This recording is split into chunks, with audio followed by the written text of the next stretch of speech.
ഈശോ മിശിഹായ്ക്ക് സ്തുതിയായിരിക്കട്ടെ. പ്രിയ സഹോദരങ്ങളെ, പരിശുദ്ധ അമ്മയുടെ മാധ്യസ്ഥ്യത്തിലൂടെ നടക്കുന്ന ജപമാല അത്ഭുതങ്ങളെക്കുറിച്ചാണ് ഞാനിന്ന് നിങ്ങളോട് പങ്കുവയ്ക്കാനായിട്ട് ആഗ്രഹിക്കുന്നത്. ഇത് കേട്ടു തീരുമ്പോൾ അനേകം ജപമാലകൾ ചൊല്ലി പ്രാർത്ഥിക്കാനുള്ള അനുഗ്രഹം അമ്മ നിങ്ങൾക്ക് നൽകും. വലിയൊരു നിധിയാണ് പരിശുദ്ധ അമ്മ തൻ്റെ മക്കളുടെ രക്ഷയ്ക്കായി നൽകിയ ജപമാല. ഇതിൻ്റെ ശക്തി മനസ്സിലാക്കാനോ അത്ഭുത സിദ്ധി തിരിച്ചറിയാനോ ശ്രമിക്കാതെ ആവർത്തന വിരസതയുള്ള പ്രാർത്ഥനയായി പലരും ഈ ജപമാല പ്രാർത്ഥനയെ കാണുന്നു. പ്രസിദ്ധ പേപ്പൽ ധ്യാനഗുരുവായ റെനൈറോ ജപമാലയെക്കുറിച്ച് പറഞ്ഞിട്ടുള്ളത് ശ്രദ്ധേയമാണ്. ദൈവവചനമാകുന്ന ഇരുതല വാളിന് നമ്മുടെ ആത്മാവിൻ്റെ അകത്തളങ്ങളിലേക്ക് കയറുവാൻ പറ്റിയ ജനൽപ്പാളിയാണ് ജപമാലയെന്നാണ് വിശേഷിപ്പിച്ചിരിക്കുന്നത്. നിങ്ങൾക്ക് എന്തു ബുദ്ധിമുട്ട് വന്നോട്ടെ, പ്രയാസങ്ങൾ വന്നോട്ടെ, മടിക്കാതെ ജപമാല കരങ്ങളിലെടുത്ത് പ്രാർത്ഥിക്കൂ. അമ്മ ഇടപെടും. ജപമാല ചൊല്ലി പ്രാർത്ഥിച്ചതിൻ്റെ ഫലമായി എനിക്ക് കിട്ടിയ അനുഗ്രഹങ്ങൾ ഒരുപാടുണ്ട്. എത്ര പറഞ്ഞാലും തീരാത്ത വിധം അത്ര അനുഗ്രഹമാണ് അമ്മ മാതാവിലൂടെ ഈ നാളുകളിലെല്ലാം ഈശോ നൽകിയിട്ടുള്ളത്. നിങ്ങളുടെ എല്ലാ പ്രശ്നങ്ങൾക്കുമുള്ള പരിഹാരം നിങ്ങളുടെ കയ്യിലിരിക്കുന്ന ജപമാലയിലുണ്ട്. അനുദിനം മുടങ്ങാതെ ജപമാല ചൊല്ലി പ്രാർത്ഥിച്ചവരിൽ നടന്ന ചില അത്ഭുത സാക്ഷ്യങ്ങളാണ് ഞാനിന്ന് നിങ്ങളോട് പറയുന്നത്. ഒരിക്കൽ ഒരു ട്രെയിൻ യാത്രയിൽ മാന്യ വേഷധാരിയായ ഒരു മധ്യവയസ്കൻ ജപമാല ചൊല്ലുന്നത് കണ്ട ഒരു കോളേജ് വിദ്യാർത്ഥി അദ്ദേഹത്തിൻ്റെ പ്രാർത്ഥന സമാപിച്ചുവെന്ന് കണ്ടപ്പോൾ പുച്ഛഭാവത്തോടെ അയാളോട് ചോദിച്ചു, ഈ പഴഞ്ചൻ പ്രാർത്ഥനാ രീതി താങ്കൾ ഇപ്പോഴും തുടരുകയാണോ? നിങ്ങളെപ്പോലൊരാൾ കൊന്ത ചൊല്ലുന്നത് കണ്ടപ്പോൾ എനിക്ക് നിങ്ങളോട് തോന്നിയ മതിപ്പ് പോയി. പിന്നീട് ആ വിദ്യാർത്ഥി പിറുപിറുത്തു പറഞ്ഞതും അയാൾ കേട്ടു. പഠിപ്പും വിദ്യാഭ്യാസവും ഇല്ലാത്തവർക്ക് പറ്റിയ പഴഞ്ചൻ പ്രാർത്ഥന. ജപമാല ചൊല്ലിയ മാന്യ വസ്ത്രധാരി തനിക്കിറങ്ങേണ്ട സ്റ്റേഷൻ അടുത്തപ്പോൾ ട്രെയിനിൽ കണ്ടുമുട്ടിയ അപരിചിതനായ വിദ്യാർത്ഥിയോട് യാത്ര ചൊല്ലിയ കൂട്ടത്തിൽ തൻ്റെ പോക്കറ്റിൽ നിന്ന് ഒരു വിസിറ്റിംഗ് കാർഡും കൊടുത്ത് ട്രെയിനിൽ നിന്നിറങ്ങി. പുച്ഛത്തോടെ വാങ്ങിയ കാർഡ് അലക്ഷ്യമായി വിദ്യാർത്ഥി നോക്കിയപ്പോൾ അവൻ കൂടുതൽ ഇളിഭ്യനായിപ്പോയി.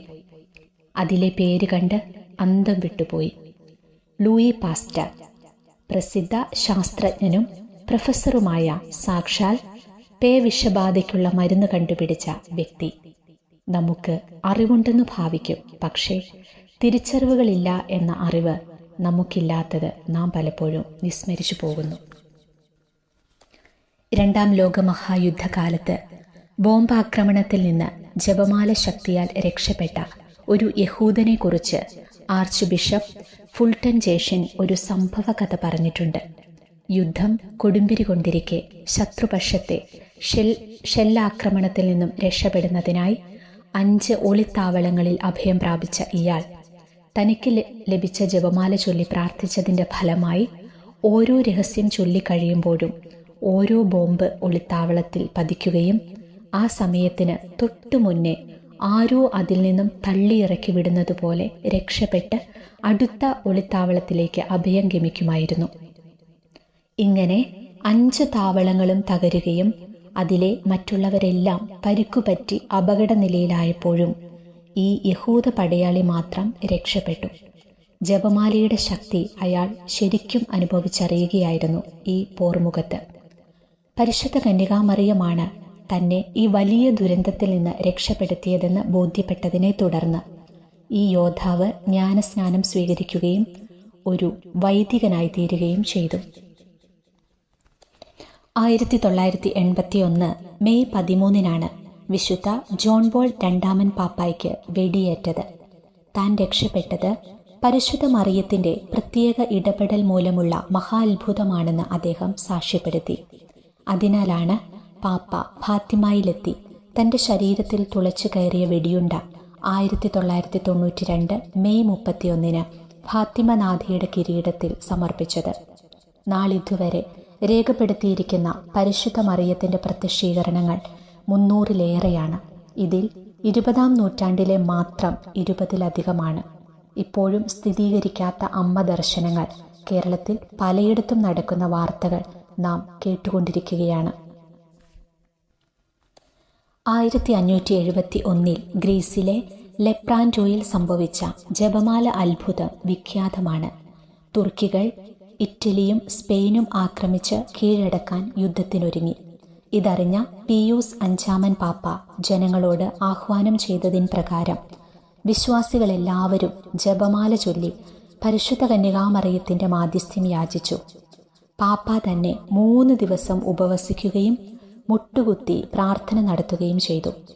യുദ്ധം ആരംഭിക്കുന്നതിന് തൊട്ടുമുമ്പ് അതുവരെ തുർക്കികൾക്ക് അനുകൂലമായി വീശിയ കാറ്റ് ദിശ മാറി അവർക്കെതിരായി. ക്രിസ്ത്യൻ സൈന്യം തുർക്കികളെ തോൽപ്പിക്കുകയും സഹസ്രക്കണക്കിന് ക്രിസ്ത്യാനികളെ മോചിപ്പിക്കുകയും ചെയ്തു. യുദ്ധം കൊടുമ്പിരി കൊള്ളുമ്പോൾ പാപ്പായ്ക്ക് ഒരു ദർശനമുണ്ടായി. യുദ്ധം ജയിക്കുമെന്ന ഉറപ്പ്.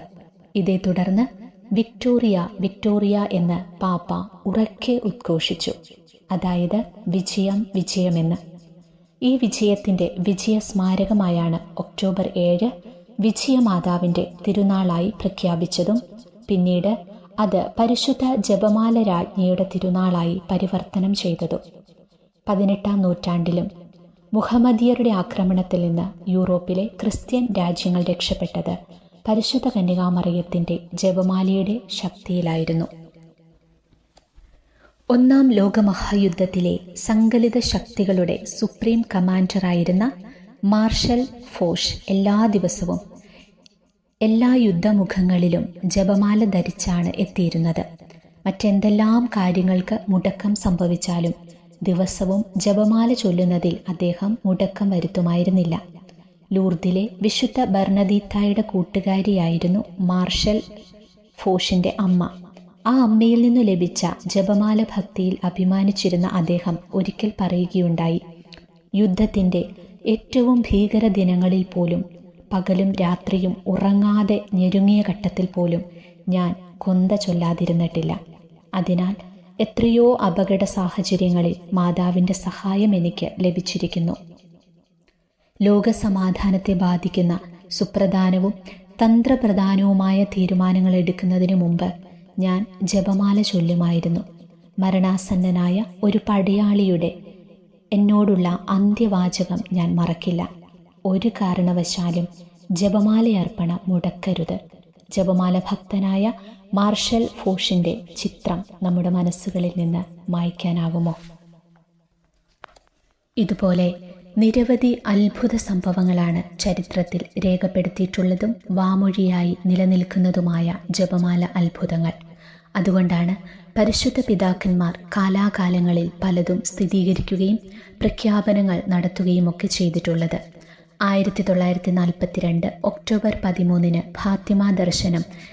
ഫാത്തിമ ദർശന സന്ദേശങ്ങളുടെ അടിസ്ഥാനത്തിൽ ലോകത്തെ മുഴുവൻ 12-ാം പിയൂസ് പാപ്പ മറിയത്തിൻ്റെ വിമല ഹൃദയത്തിനായി സമർപ്പിക്കുകയുണ്ടായി. ഫാത്തിമ ദർശനത്തിൻ്റെ സിൽവർ ജൂബിലി വർഷത്തിൽ അദ്ദേഹം വിമല ഹൃദയ തിരുനാളും സ്ഥാപിച്ചു. റഷ്യയെ മാതാവിൻ്റെ വിമല ഹൃദയത്തിന് സമർപ്പിച്ചതും 1952 ഈ പാപ്പ തന്നെയാണ്. നശിപ്പിച്ചാലും നശിക്കാത്തൊരു ഭക്തിയാണ് ജപമാല. എല്ലാത്തിനും അതീതമായി ചൊല്ലാവുന്ന ഒരു സമൂഹ പ്രാർത്ഥനയാണിത്. അതിനാൽ ജപമാല അത്ഭുതങ്ങൾ സംഭവിക്കാൻ ദേശ, ഭാഷ, വർഗ, വർണ്ണ വ്യത്യാസങ്ങളൊന്നും തടസ്സമാകുന്നില്ല. ഇതൊരു തിരുവചനാധിഷ്ഠിത പ്രാർത്ഥനയായതിനാൽ ജപമാലയെ തിരസ്കരിക്കുന്ന വ്യക്തികളും കുടുംബങ്ങളും ആധ്യാത്മിക ആത്മഹത്യയിലേക്കായിരിക്കും നീങ്ങുക. നമ്മുടെ ജീവിതത്തിലും ഇതുപോലെ അനേകം അത്ഭുതങ്ങൾ ജപമാല പ്രാർത്ഥനയിലൂടെ സംഭവിക്കട്ടെ.